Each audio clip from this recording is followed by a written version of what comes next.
My sister tore up my $5 million check in front of my son, but 30 seconds later, everyone was staring at me the day my own sister grabbed the $5 million cashier's check from my hands, laughed in my face, and ripped it into tiny pieces in front of my 8-year-old son.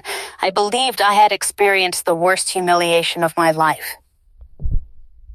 But I was wrong. Because less than 30 seconds later, one unexpected word changed everything. A single word that wiped the smile off my sister's face. That word was Colonel. My name is Olivia Bennett.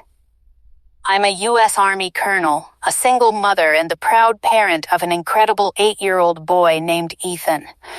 For over a decade, I served my country with honor, leading soldiers through difficult missions, making impossible decisions, and earning every promotion through discipline, not shortcuts. Yet none of that ever seemed to matter to my family, especially not to my older sister, Rebecca. Rebecca believed success was measured by expensive clothes, luxury offices, and impressive job titles. She worked as a senior client advisor at one of the city's largest banks and constantly reminded everyone that she dealt with real money. Whenever we met at family dinners, she couldn't resist taking a jab at me. "So, how's government life treating you?" she'd ask with a smug smile. "I guess military pay still isn't enough to buy designer clothes." I usually smiled and stayed silent. Not because she was right. Because I had learned long ago that arguing with arrogant people never changes their minds. About a year earlier, I quietly invested in a technology startup founded by a fellow military veteran. Nobody in my family knew about it. They would have laughed if they had. But against all expectations, the company exploded in value. A larger corporation acquired it, and after everything was finalized legally, my share came to just over $5 million. It wasn't luck, it was patience, smart decisions, and believing in people others ignored. All I needed to do that morning was deposit the cashier's check into my investment account. Nothing more. Since Ethan had the day off from school, I decided to bring him with me. I wanted to teach him how banks worked, and why financial responsibility mattered. I thought it would be a normal day. I couldn't have been more wrong. Just before 10 a.m., we walked into the bank. Ethan held my hand with one hand and a little notebook with the other.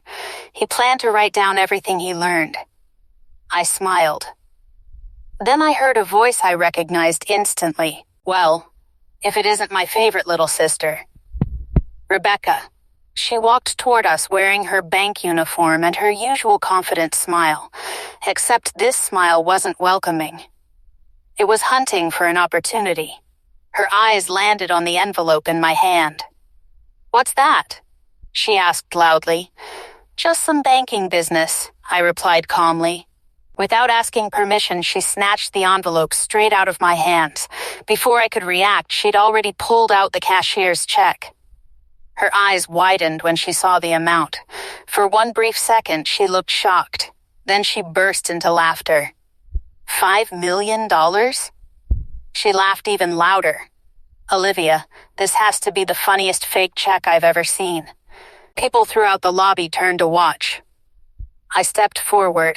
"Rebecca, please give it back." Instead, she raised the check over her head like a trophy. "You actually expect anyone here to believe that you have $5 million? Then she ripped the check clean in half. The sound echoed across the silent bank. Ethan squeezed my hand so tightly I could barely feel my fingers. Rebecca dropped the torn pieces onto the counter. "This is obviously fraudulent," she announced. Then she looked toward security. "Please remove them before they create a scene." 2 security guards started walking toward us. Customers whispered. Some stared with sympathy. Others simply watched. I looked down at Ethan. His eyes were filled with fear. I gently squeezed his hand back. "It's okay," I whispered. Then I stayed exactly where I was. The guard stopped a few feet away. One politely asked, "Ma'am, is there a problem here?" Before I could answer, Rebecca interrupted. She's trying to deposit a fake $5 million check. One guard reached for his radio. At that exact moment, the branch manager rushed out of his office after hearing the commotion. His eyes scanned the lobby. Then, they stopped on me. His expression changed instantly. He walked right past Rebecca without saying a single word, stopped directly in front of me, stood perfectly straight, extended his hand, and quietly said, "Good morning, Colonel Bennett." The entire bank went silent. Rebecca blinked in confusion. "What did you just call her?"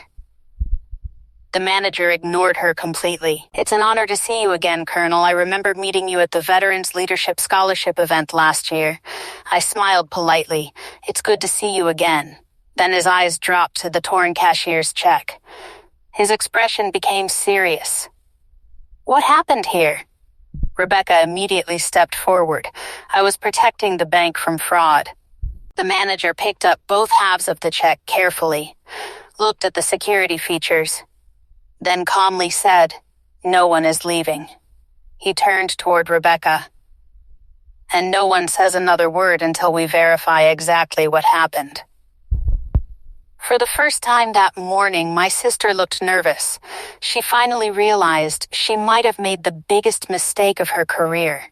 My sister tore up my $5 million check part 2. The branch manager carefully carried the torn pieces of the cashier's check into his office. He invited Ethan and me inside. Rebecca immediately tried to follow. "I work here," she protested. "I have every right to be part of this." The manager calmly raised his hand. "Not until this review is complete." For the first time in years, Rebecca wasn't the one in control. Inside the office, the manager sincerely apologized. "I'm deeply sorry for what you and your son experienced." I nodded. "I appreciate that." He immediately contacted the bank's verification department. Even though the cashier's check had been torn apart, every serial number and security feature could still be verified through the bank's records. While we waited, Ethan sat quietly beside me. He looked worried. I placed my hand on his shoulder.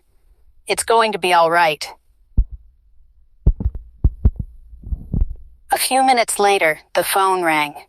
The manager listened carefully. His expression softened. He hung up the phone and looked directly at me. "Colonel Bennett, the check has been fully verified. The funds are completely legitimate. Everything matches our records.